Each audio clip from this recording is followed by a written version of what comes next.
I would have been out here a little bit sooner, but they gave me the wrong dressing room, and I couldn't find any place to put my stuff. And I don't know how you are, but I need a place to put my stuff. So that's what I've been doing back there, just trying to find a place for my stuff. You know how important that is. That's the whole meaning of life, isn't it? Trying to find a place for your stuff. That's all your house is. Your house is just a place for your stuff. If you didn't have so much goddamn stuff, you wouldn't need a house.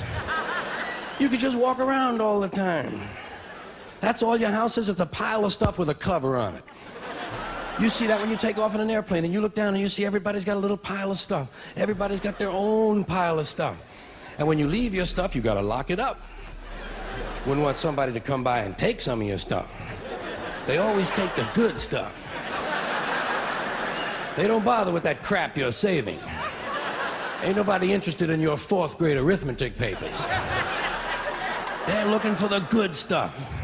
That's all your house is. It's a place to keep your stuff while you go out and get more stuff. Now, sometimes you've got to move. You got to get a bigger house. Why? Too much stuff. You've got to move all your stuff. And maybe put some of your stuff in storage. Now imagine that. There's a whole industry based on keeping an eye on your stuff. Enough about your stuff. Let's talk about other people's stuff.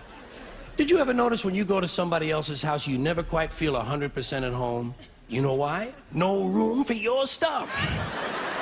Somebody else's stuff is all over the place. And what awful stuff it is. Where did they get this stuff? And if you have to stay overnight at someone's house, you know, unexpectedly, and they give you a little room to sleep in that they don't use that often, someone died in it 11 years ago, and they haven't moved any of his stuff. Or wherever they give you to sleep, usually right near the bed, there's a dresser, and there's never any room on the dresser for your stuff. Someone else's shit is on the dresser. Have you noticed that their stuff is shit and your shit is stuff? Get that off of there. Now, sometimes you go on vacation, you gotta bring some of your stuff with you.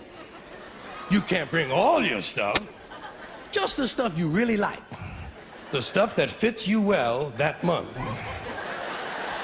Let's say you're gonna go to Honolulu. You're gonna go all the way to Honolulu. You gotta take 2 big bags of stuff, plus your carry-on stuff, plus the stuff in your pockets. You get all the way to Honolulu and you get in your hotel room and you start to put away your stuff. That's the first thing you do in a hotel room is put away your stuff. I'll put some stuff in here, put some stuff down there. Here's another place for some stuff here. I'll put some stuff over there. You put your stuff over there. I'm putting my stuff over here. Here's another place for some stuff. Hey, we got more places than we've got stuff. We're gonna have to buy more stuff. Yeah.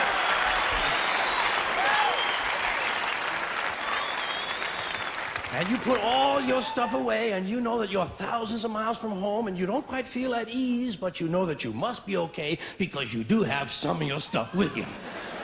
And you relax in Honolulu on that basis. That's when your friend from Maui calls and says, hey, why don't you come over to Maui for the weekend? Spend a couple of nights over here. Oh, shit, no. Now what stuff do you bring? Right, you've got to bring an even smaller version of your stuff. Just enough stuff for a weekend on Maui. And you get over, and you're really spread out now. You've got shit all over the world. You've got stuff at home, stuff in storage, stuff in Honolulu, stuff in Maui, stuff in your pockets. Supply lines are getting longer and harder to maintain. But you get over to your friend's house in Maui and they give you a little place to sleep, and there's a little window ledge or some kind of a small shelf, and there's not much room on it, but it's okay because you don't have much stuff now. And you put what stuff you do have up there. You put your imported French toenail clippers, your odor readers with the 45-day guarantee, your cinnamon-flavored dental floss, and your Afrin 12-hour decongestant nasal spray. And even though you're a long way from home, you know that you must be okay because you do have your Afrin 12-hour decongestant nasal spray. And you relax in Maui on that basis. That's when your friend says, hey, I think tonight we'll go over the other side of the island and stay at my friend's house overnight. Oh, shit, no. No! What do you bring?